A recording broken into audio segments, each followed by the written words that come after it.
I am Darla Whitlock, and numbers have always been my language.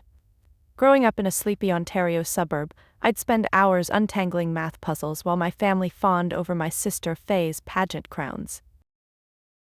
I'm a financial auditor now, 32, with a knack for spotting lies in ledgers. It's not glamorous, but when I catch a discrepancy, it's like solving a murder mystery. 2 months ago, I stumbled on the case of my life, and it wasn't just numbers, it was personal. My sister's fiancé, Clyde Harrow, was a fraud, and I had the proof. But my family? They didn't want to hear it. They saw dollar signs, not red flags, and I was just the jealous sister. I never imagined my phone would ring at the perfect moment to prove me right. But before I tell you how I exposed Clyde's empire at Faye's lavish wedding, let me know where you're watching from and hit subscribe. You'll want to see how this ends. It started with a routine gig. I work for a mid-sized firm in Toronto, digging through corporate books. Clyde's real estate empire, Harrow Properties, landed on my desk. He's 38, charming, with a smile that screams trust fund. Faye met him at a charity gala, and within a year, they were engaged. My family, Mom, Dad, Faye, and our brother Norris, were smitten. Clyde was their golden ticket, a man who threw parties in penthouses and gifted Faye a Bentley. Me, I was the odd one out, always too serious, too obsessed, with my spreadsheets. When I mentioned auditing Clyde's firm, Mom laughed. "Don't ruin this for Faye, Darla," she said, like I was plotting sabotage. But the numbers didn't lie. Clyde's books were a mess. Shell companies, inflated assets, transactions that vanished like smoke. I spent nights cross-referencing records, my apartment a fortress of coffee mugs and post-its. By week 3, I had a dossier. Clyde was laundering money through fake property deals. Millions. I tried warning Faye. We met at a cafe, her engagement ring blinding under the lights. "You're just bitter," she snapped, "because you're alone." Her words stung, but I pressed on. I showed her the evidence. Bank statements, forged contracts. She barely glanced at them. "Clyde's a businessman, Darla. You wouldn't understand." Dad was worse. Over dinner at their oak-paneled Mississauga home, I laid out the facts. He cut me off, waving his fork. "You're embarrassing yourself. Clyde's a catch." Norris, who's 29 and fancies himself a crypto guru, smirked. "Maybe you're auditing your own insecurities." Mom just sighed like I was a child throwing a tantrum. They didn't see a whistleblower, they saw a killjoy. I left that dinner feeling smaller than ever, but the truth was heavier than their scorn. Clyde was a criminal, and Faye was about to marry him. I kept digging, fueled by their dismissal. My firm's senior partner, Maureen, noticed my late hours. "Careful, Darla," she warned. "This is personal now." She was right, but I couldn't stop. I found a whistleblower hotline for the financial regulator and sent an anonymous tip, attaching key documents. They called back, interested but cautious. "We need more," the agent said. So I built more. Emails, wire transfers, a paper trail that screamed guilt. By the time Faye's wedding loomed, I had a case that could bury Clyde. But my family? They were too busy planning the event of the year. The wedding was set for a Niagara vineyard, all chandeliers and champagne fountains. I wasn't just the maid of honor. I was the outcast clutching a secret that could ruin everything. As I packed my dress, my phone buzzed with a voicemail from the regulator. "We're moving forward," the voice said. My heart raced. This was it, the first crack in Clyde's empire. But would anyone believe me before the vows were exchanged? Looking back, I've always been the shadow in my family's spotlight. Growing up in Mississauga, our house was a shrine to Faye's triumphs, shelves groaning with her pageant tiaras, walls plastered with her headshots. I was the kid in the corner, solving logic puzzles while Mom braided Faye's hair for the next competition. By 12, I was balancing the family's grocery budget, catching Mom's math errors. "Clever, Darla," she'd say, but her eyes were on Faye's next crown. Norris wasn't much better. He'd skateboard through the living room blasting music, and Dad would call him spirited. Me, I was too intense. My love for numbers a quirk they tolerated but never celebrated. High school was more of the same. I joined the math club, led us to nationals in '09. We won gold, and I came home with a medal, expecting maybe a pat on the back. Instead, Dad was on the phone bragging about Faye's modeling gig for a local boutique. "That's nice, Darla," Mom said, glancing at my medal before asking if I'd help Norris with his algebra homework. He failed the class anyway, but somehow that was my fault. I started hiding my achievements after that. When I got a scholarship to the University of Toronto for accounting, Dad shrugged. Numbers, huh? Faye's auditioning for a TV ad. Faye didn't get the ad, but you'd think she'd won an Oscar from the way they fussed. At 22, I landed an internship at a top auditing firm. I caught a client fudging their taxes, saved the firm a lawsuit. My boss framed the case summary, called me a natural. I brought that frame home for Christmas, thinking maybe this time they'd see me. Nope. Norris had just bought a flashy car with Dad's loan, and Faye was dating some musician. My frame sat on the counter, untouched, while they toasted Norris's hustle. I stopped bringing things home after that. I'd call, visit, play the dutiful daughter, but I was invisible unless they needed something, like when Faye overdrew her account and I fixed it, or when Dad's small business needed a tax audit. I did it quietly, no thanks expected. The worst was Faye's first engagement 5 years ago. She was 26, head over heels for a guy named Vance, a car salesman with a slick grin. I ran a background check, habit of the job, and found he was neck-deep in debt, scamming customers.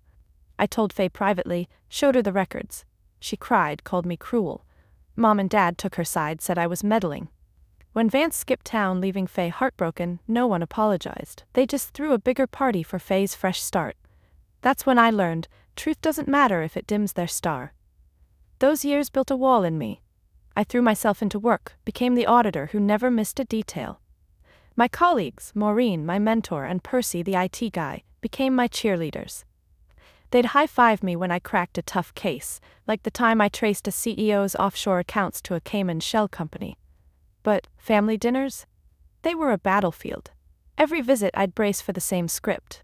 Faye's latest glamour, Norris's get-rich-quick schemes, Dad's boasts, Mom's sighs. My job was boring, my life small. I'd smile, nod, and count the minutes till I could leave. So when I found Clyde's fraud, it wasn't just a case, it was personal. I wasn't just fighting for Faye, I was fighting for every time they'd dismissed me. The evidence I gathered wasn't just numbers, it was my voice, screaming to be heard.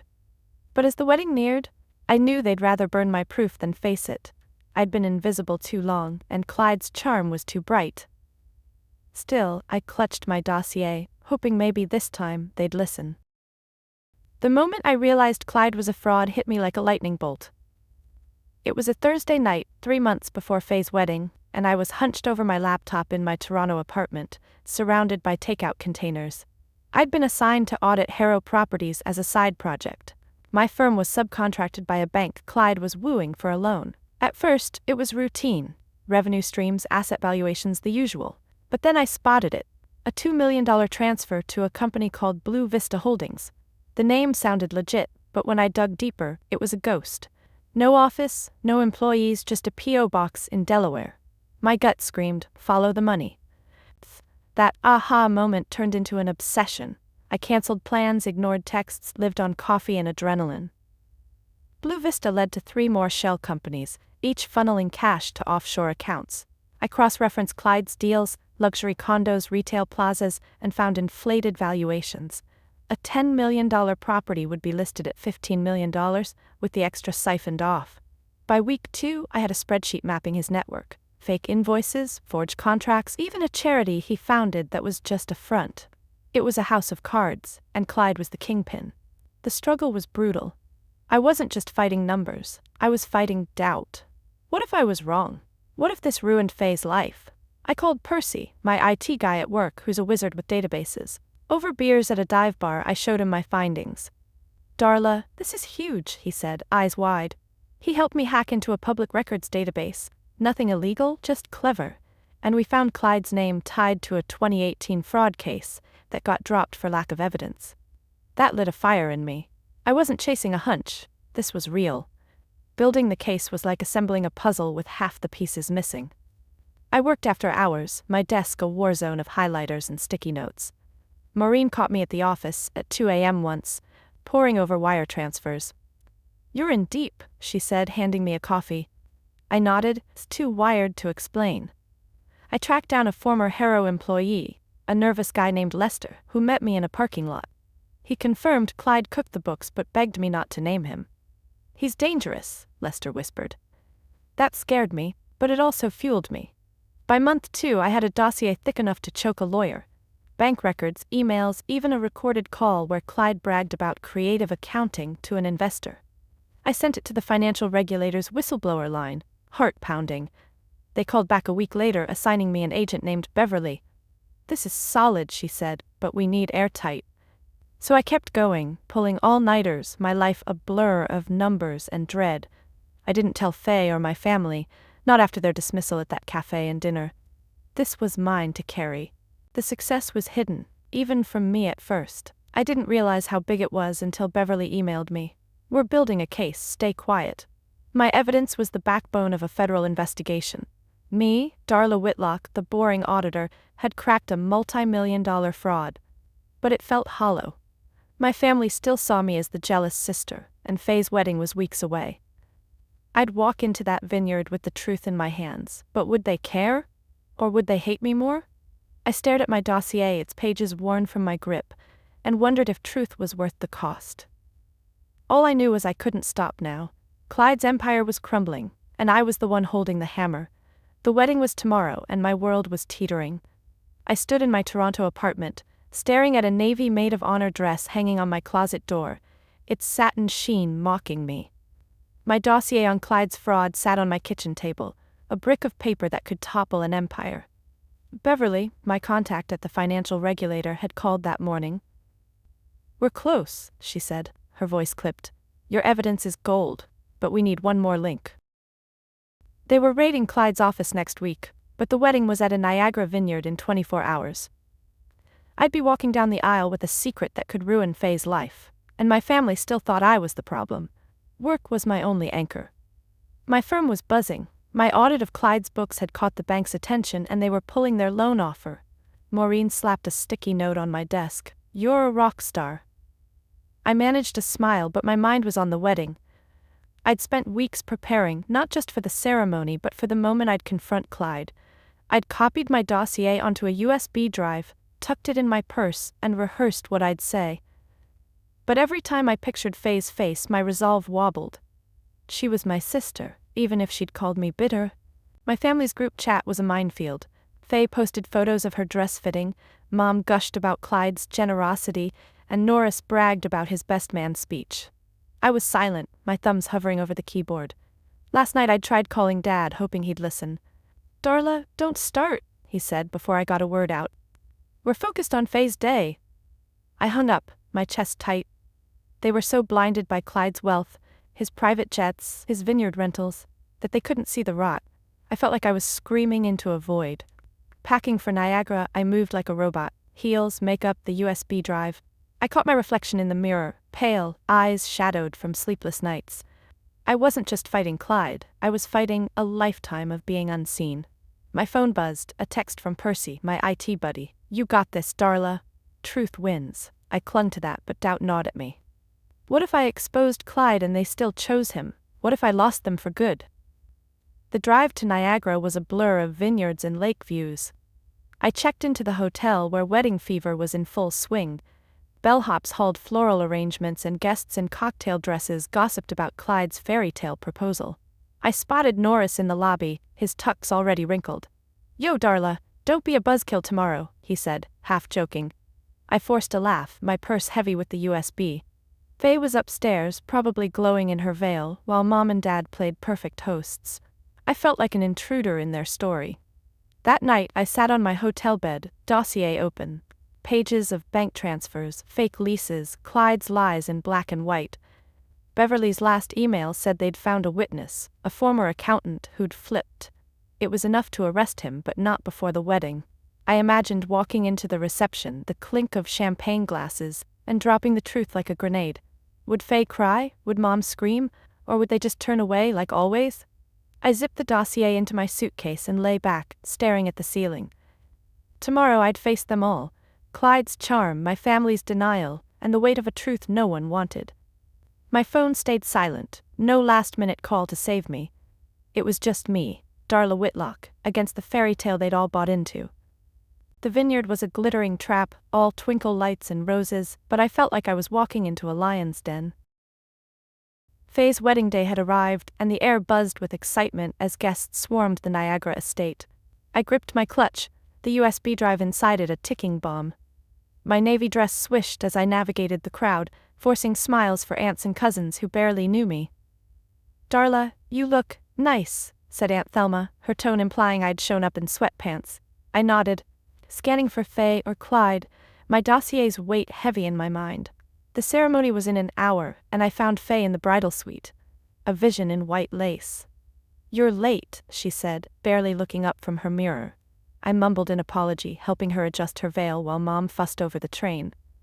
"Clyde's out there charming everyone," Mom said, beaming. "What a man." I bit my tongue, the urge to scream about his fraud burning my throat. Instead, I played my role, pinning Faye's curls while Norris barged in, already tipsy. "Big day, Darla, don't mess it up," he slurred, winking. I ignored him, but the jab landed. At the cocktail hour, the condescension hit full force. Dad pulled me aside, his face stern. "No stunts today, Darla, let Faye shine." I nodded, but his words cut deep. When had I ever been allowed to shine? Guests swirled around, gossiping about Clyde's wealth. "He bought Faye a villa in Tuscany," I overheard Cousin Rita say, her eyes sparkling. I tried mingling, but every conversation turned to Clyde's empire or my cute little job. Uncle Floyd cornered me, chuckling. "Still playing with calculators? Leave the big stuff to Clyde." I forced a laugh, my stomach churning. I spotted Clyde across the lawn, all charisma in his tailored tux, shaking hands like a politician. I approached, heart pounding, thinking maybe I could warn him to come clean. "Darla," he said, his smile sharp. "Enjoying the party?" His tone was smug, like he knew I was powerless. "I know what you're doing," I blurted, voice low. His eyes narrowed, but before he could respond, Faye called him over for photos. He smirked and walked away, leaving me shaking. The guests' chatter grew crueler as the champagne flowed. "Darla's just jealous," I heard a distant cousin whisper, loud enough to sting. "She's always been intense." Another laughed. "What, no date, Darla?" I sipped my drink, pretending not to hear, but each jab was a reminder I was the outcast, the killjoy threatening their fairy tale. Even Mom joined in, pulling me to a table of family friends. "Darla's our serious one," she said, her smile tight. "Not like Faye, our star."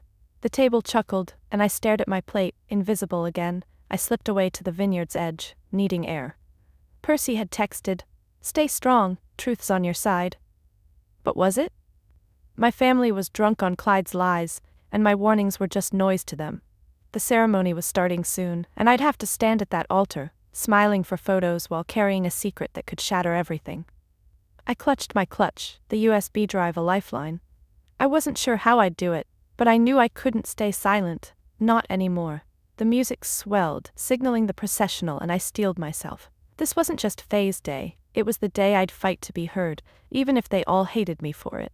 The ceremony was a blur of vows and applause, but I stood at the altar, a statue in navy satin, my heart hammering. Faye glowed, Clyde's smile was camera perfect, and the vineyard glittered under golden hour light.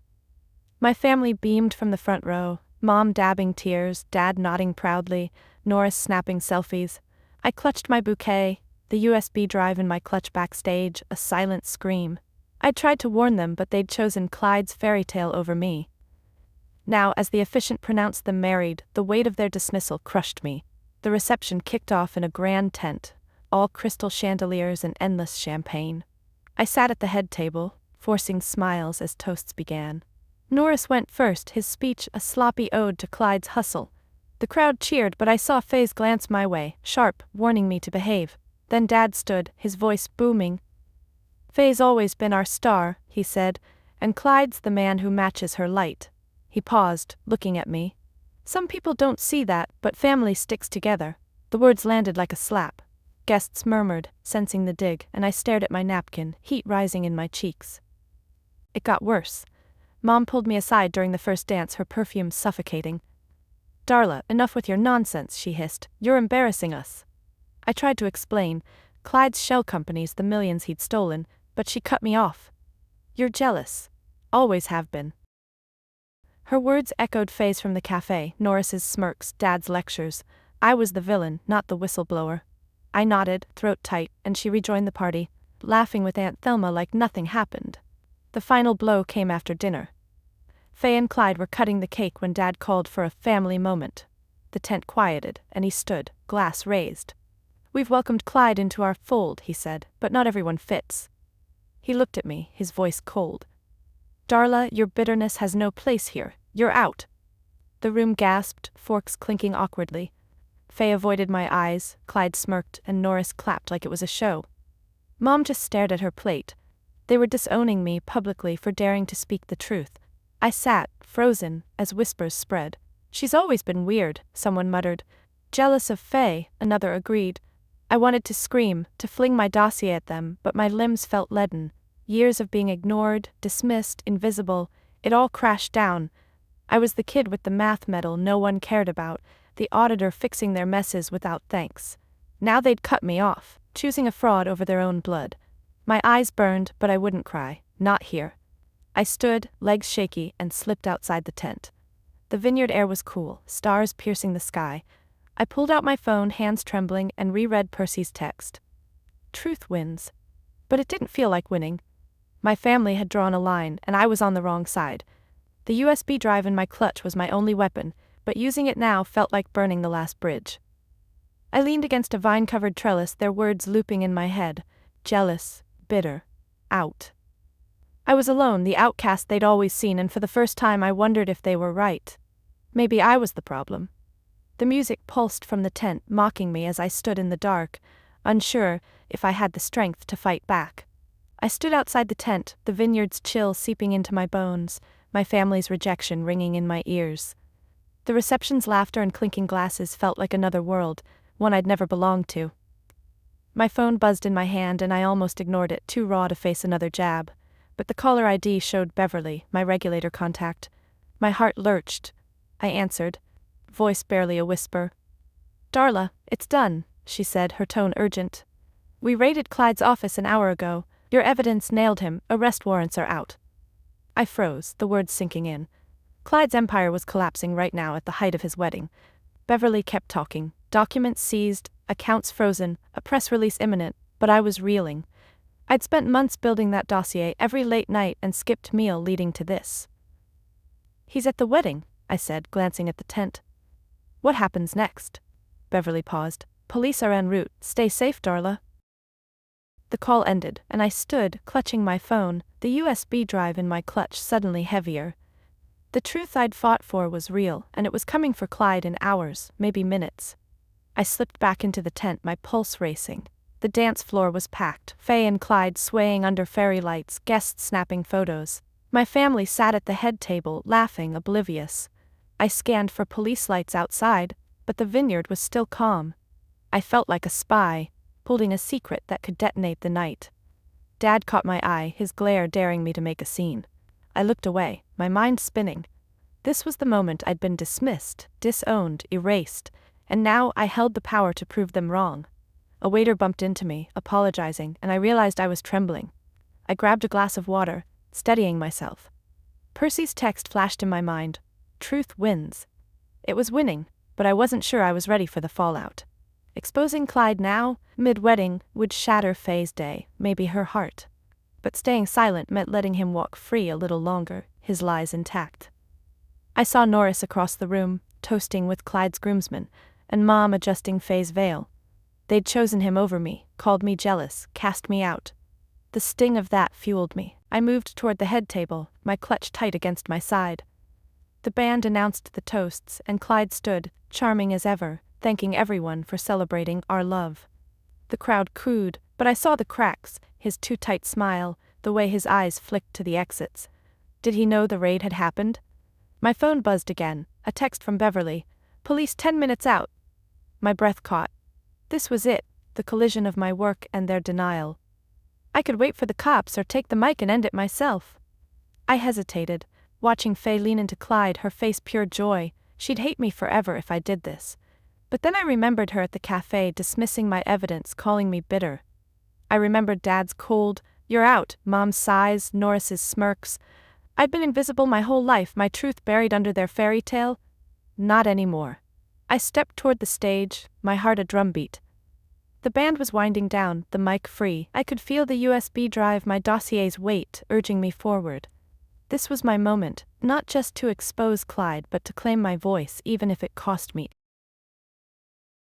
The band's final note faded and I stepped onto the stage, my legs like jelly but my resolve iron. The mic was right there, gleaming under the tent's fairy lights. I grabbed it, the crowd's chatter dying as eyes turned to me. Faye froze mid-laugh, Clyde's arm around her, his smile tightening. My family at the head table, Mom, Dad, Norris, stared, their faces a mix of confusion and dread. I tapped the mic, the thud echoing. "I have something to say," I started, my voice shaky but growing steadier. This was it. No going back. "Darla, sit down," Dad hissed from the table, loud enough for nearby guests to turn. Faye's eyes narrowed, her bouquet trembling, but I saw police lights flashing through the vineyard's entrance, faint but closing in. Beverly's text, 10 minutes out, was now. I held the mic tighter, my clutch with the USB drive pressed against my hip. "You called me jealous," I said, looking at Faye, then Mom, then Dad. "You said I was bitter, that I didn't belong. But I've been trying to save you." The crowd murmured, some scoffing, others leaning in. I turned to Clyde, who was statue still, his charm cracking. "Clyde Harrow's a fraud," I said, voice clear. Gasps rippled through the tent. "His empire's built on lies, shell companies, fake deals, stolen millions." I pulled the USB from my clutch, holding it up. "I've got proof. Bank records, emails, his own words. The police are here for him." The tent erupted. Shouts, whispers, phones snapping photos. Faye's face crumpled, her hand gripping Clyde's. He tried to laugh, waving it off. "She's delusional," he called, but his voice shook. Mom stood, furious. "Darla, you're ruining everything," Norris yelled. "Get her out!" But I kept going, eyes locked on Faye. "I tried to tell you, Faye. You didn't listen. None of you did." I pointed to the flashing lights, now visible through the tent's open flaps. "That's for him." Guests craned their necks, some rushing to the exits. Clyde's groomsman flanked him, unsure, as he whispered something to Faye. She shook her head, tears falling. The hypocrisy hit me like a wave. "You disowned me for telling the truth," I said, voice breaking but fierce. "You chose his money, his status over me, but I'm not invisible anymore." I tossed the USB onto the head table, papers spilling from my clutch, printouts of Clyde's forged contracts. "Read it or don't. I'm done begging." The crowd was chaos now, some cheering, others shouting. Aunt Thelma clutched her pearls, Uncle Floyd looked stunned, Dad's face was red, Mom's hands shook, and Norris just gaped. Police entered the tent, their radios crackling. "Clyde Harrow," an officer called, pushing through. Clyde bolted toward a side exit, but 2 cops grabbed him, cuffing him as he yelled about mistakes. Faye screamed, collapsing into Mom's arms. I stepped off the stage, my chest heaving as guests swarmed, some yelling at me, others asking questions. "Darla, how could you?" Mom sobbed, but I walked past her, past Dad's glare, past Norris's curses. Outside, the vineyard air hit me, cool and sharp. I leaned against a tree, watching Clyde get shoved into a squad car. My family stayed inside, probably cursing my name. I'd exposed their golden boy, their fairy tale, and they'd never forgive me. But as the cop cars pulled away, I felt lighter. I'd spoken my truth, not for them, but for me. My phone buzzed. "Percy, you're a legend." I smiled, small but real, and walked into the dark, leaving their chaos behind. The vineyard's chaos faded behind me as I drove back to Toronto, the night swallowing the flashing police lights. My hands shook on the wheel, Clyde's arrest replaying in my head, his cuffed wrists, Faye's sobs, my family's glares. I'd blown up their fairy tale, and the weight of it sat heavy, but there was no going back. By the time I reached my apartment, dawn was creeping in, and I collapsed on my couch, still in my navy dress. My phone was silent, no texts from Mom, Dad, Faye, or Norris. Just one from Percy. "Meet us at the Rusty Anchor. You need this." The Rusty Anchor was a dive bar near my office, all sticky tables and neon signs. That evening, I walked in, and there they were. Percy, Maureen, and Lester, the ex-Harrow employee who'd tipped me off about Clyde. My real allies, the ones who'd believed me when my family hadn't.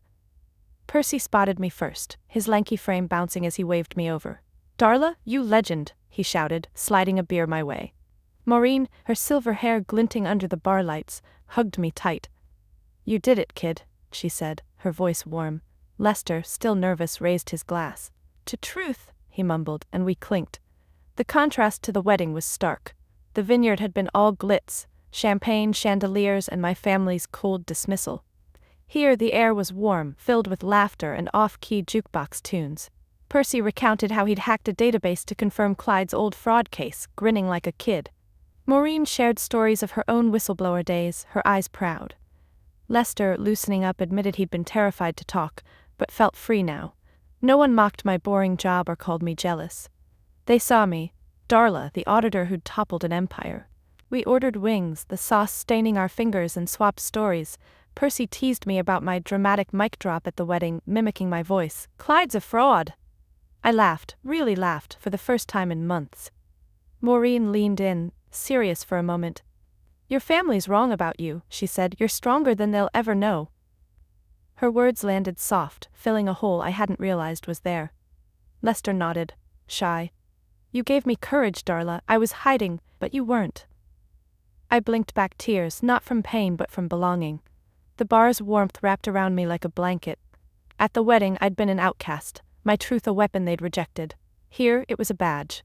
We stayed till midnight, the conversation flowing. Work, life, dreams. Percy wanted to start a cybersecurity firm. Maureen was eyeing retirement in Nova Scotia. Lester, maybe, would go back to school. Me? I didn't know yet, but for once, that was okay. These were my chosen family. Not bound by blood but by trust. They'd cheered my late nights, high-fived my breakthroughs, and now they were here, celebrating me. As we hugged goodbye, Percy slipped me a USB drive. "Blank, just a joke. For your next takedown," he winked. I pocketed it, smiling. Driving home, the city lights blurred, and I felt a shift. The vineyard's venom. Dad's "you're out," Faye's tears, Mom's sighs, still stung, but it was distant now. I'd found people who valued my fight, my truth. My apartment felt less empty when I got back.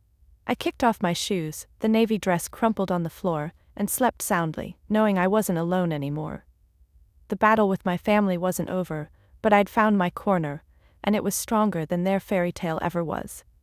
The days after the wedding were a storm I had to navigate alone. My phone stayed quiet, no apologies from Faye, no calls from Mom or Dad, not even a snarky text from Norris. The silence was louder than their rejection at the vineyard. News of Clyde's arrest hit the headlines. Toronto Star called it a multimillion-dollar fraud takedown.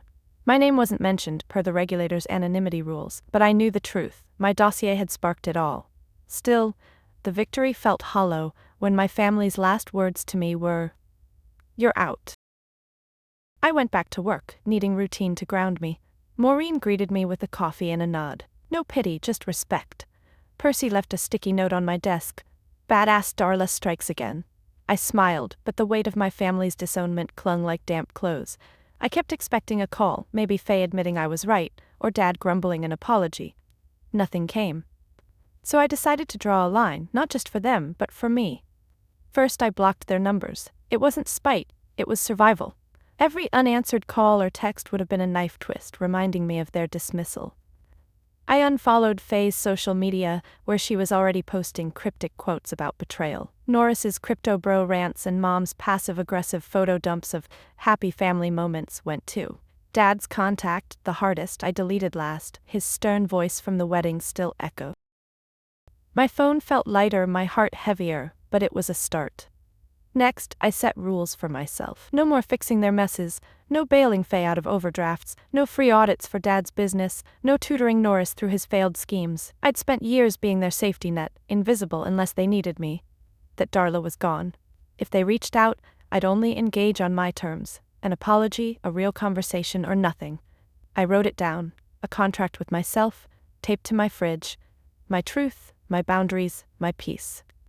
Work became my fortress. The bank that had hired us to audit Clyde's firm sent a bonus, and Maureen hinted at a promotion. "You're a star, Darla," she said, her eyes kind. I threw myself into new cases, each one a chance to rebuild my confidence.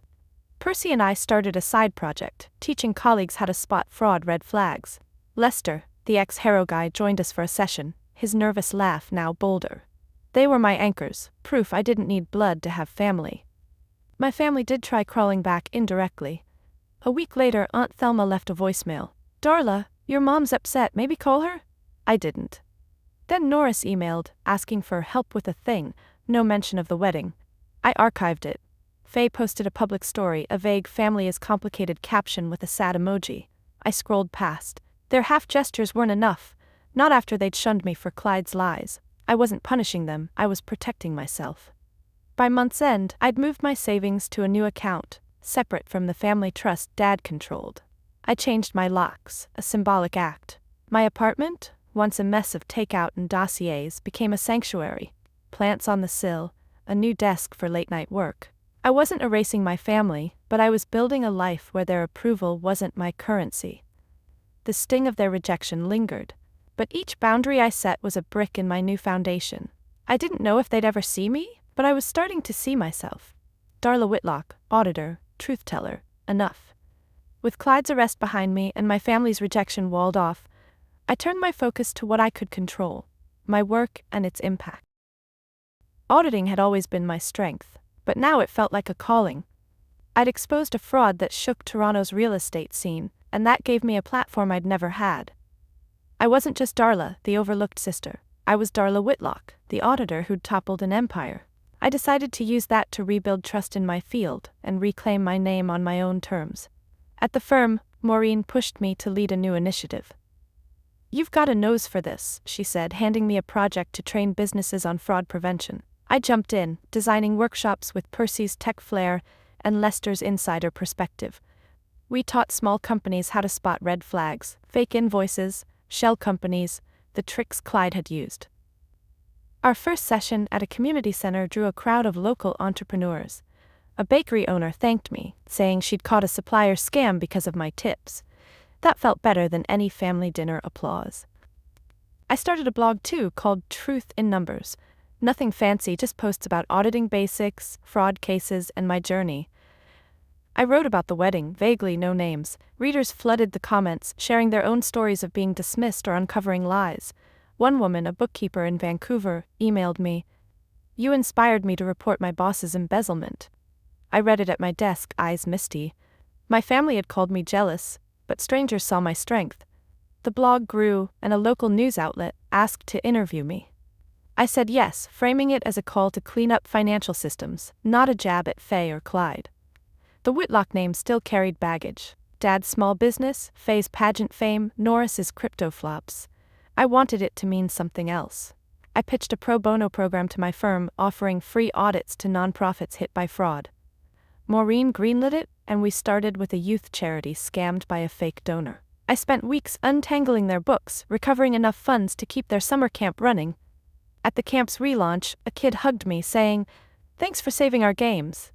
I smiled, thinking how Mom would have gushed over Faye for less. I didn't erase my family, but I redefined them in my head. They were a chapter, not the book. When a cousin texted, asking me to make peace with Faye, I replied, "I'm at peace with me." I didn't need their validation anymore. My impact. Workshops, blogs, charity audits was my legacy. Percy and Lester became my sounding board, celebrating each win. Maureen mentored me toward a senior role, saying, "You're not just good, Darla. You're necessary." One night, I drove to Lake Ontario's shore, the city lights flickering. I thought about my old math medals, ignored on Mom's counter, and my dossier now in a regulator's vault. I'd spent years chasing my family's approval, but I'd built something bigger. The lake's waves lapped steady, like my pulse. I wasn't proving them wrong anymore. I was proving myself right. The Whitlock name was mine now, tied to truth, not tiaras or fraud. I tossed a pebble into the water, watching it ripple, and felt a quiet pride. I was leaving a mark, not for them, but for every underdog who'd ever been called too much for speaking up. Sitting on my apartment balcony, a mug of tea cooling in my hands, I watched Toronto's skyline glitter against the dusk. It had been 3 months since Faye's wedding, since I'd stood on that vineyard stage and shattered Clyde's lies. The city hummed below, alive and indifferent, and for the first time in years I felt steady. Not the frantic steadiness of chasing truth or the hollow calm after a family fight, but a quiet peace, rooted deep. I'd spent my life seeking approval, Mom's smile, Dad's nod, Faye's rare warmth, but now I saw it clearly. My worth wasn't theirs to give. The fallout had been brutal. Faye hadn't spoken to me, though her social media dripped with vague posts about trust. Norris sent one email asking for a loan, no mention of the wedding. Mom left a voicemail, her voice brittle. "You've torn us apart, Darla." Dad stayed silent, his absence louder than words. I'd listen to that voicemail sometimes, not to hurt, but to remind myself why I'd set boundaries. They'd chosen Clyde's fairy tale, disowned me for my truth. That wasn't my failure, it was theirs. Work filled the gaps. My fraud prevention workshops were booked solid, and Truth in Numbers had thousands of readers. Last week, a nonprofit I'd audited sent a thank you note, signed by every staffer. Percy framed it, hung it in my office next to Maureen's old case summary. "Your Hall of Fame," he joked. But it wasn't fame I wanted. It was impact. Every business I helped, every reader who wrote, "You gave me courage," was a brick in the life I'd built. I wasn't invisible anymore, not to them, not to myself. I thought about Faye often. I didn't hate her. She was caught in the same family script, chasing crowns to feel seen. I hoped she'd find her way, but I couldn't carry her there. Same with Mom, Dad, Norris. I'd left the door cracked, but they'd have to walk through it themselves. My peace didn't depend on their apologies. It came from knowing I'd fought for what was right, not for their applause. I'd exposed Clyde, not to win, but because truth mattered. That was enough. The balcony air turned cool, and I pulled my sweater tight. A memory surfaced. Me at 12, balancing Mom's budget, hoping she'd notice. She hadn't, but I had. That girl scribbling numbers was still in me, and I'd made her proud. I didn't need a tiara or a penthouse. I had my integrity, my allies, my purpose. The skyline sparkled and I smiled, small but real. I was Darla Whitlock and I was whole. Have you ever fought for a truth no one wanted to hear? I'm Darla, and I've been there, standing alone, voice shaking, while the people I loved turned away. If you've got a story like that, drop it in the comments. Your fight matters, and I'd love to hear it. If my journey resonated with you, please like, subscribe, and share it with someone who needs to hear that it's okay to define success on their own terms. You don't need a spotlight to shine, you just need to know your worth. Keep speaking your truth, because even when it feels like no one's listening, you're building something real. Stay strong, and I'll see you in the next one.